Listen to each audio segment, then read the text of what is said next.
Hi, I'm Adam. Welcome back to my ongoing video series, Finding My Next Favorite Tabletop Role-Playing Game. The 2024 Player's Handbook is out, so I'm going to be doing a follow-up of my original D&D 5e video.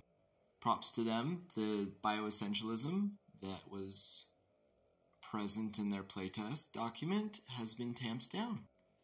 It's still there. It's talking about their god, and it says that he's given them gifts like endurance, determination, and the ability to see in the darkness. Endurance and dark vision, great. Determination? Maybe they're just referring to the adrenaline rush ability. I don't know. It also says, orc youths on some worlds are told about their ancestors' great travels and travails. Inspired by those tales, many of those orcs wonder when Grumsh will call on them to match the heroic deeds of old, and if they will prove worthy of his favor. Other orcs are happy to leave old tales in the past and find their own way. So it's still there, but it's tempered by this kind of, some orcs are not all, they're not all one way, which is kind of what you're going for. I'd rather it be more than a binary, just A or B. You're this way because Grumsh inspired you to be, or you're not.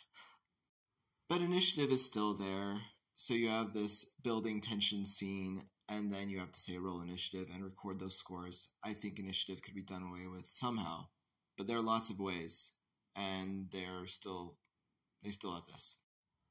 Hasbro continues their shenanigans. I mentioned the OGL debacle in my last video about D&D 5e. Now Chris Cox, the CEO of Hasbro, which owns Wizards of the Coast, which makes D&D, he is warming to AI. He says, all of my friends use AI. I can't imagine D&D in the future not embracing it somehow, which is really disappointing. Ability scores and modifiers, to no one's surprise, are still there, separate, which I think is so unnecessary and would have been so easy to just scrape away. Alignment is still there, which is a vestigial system that very few people use. The term Dungeon Master is still there. It's trademarked, it has been for some time. So I think they're going to stick with it, but I just really don't like that term. I don't want to be the master of anything. I'm just a contributor to the story.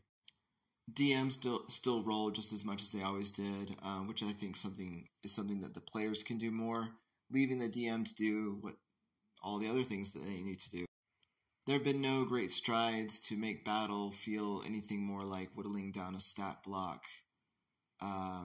So leaving almost all of it up to your imagination and the GM's skill. Classes still exist, which I'm ambivalent about. I could take them or leave them, I guess. And all your abilities are sort of dependent on an adventuring day. Short rests, long rests, those sorts of things.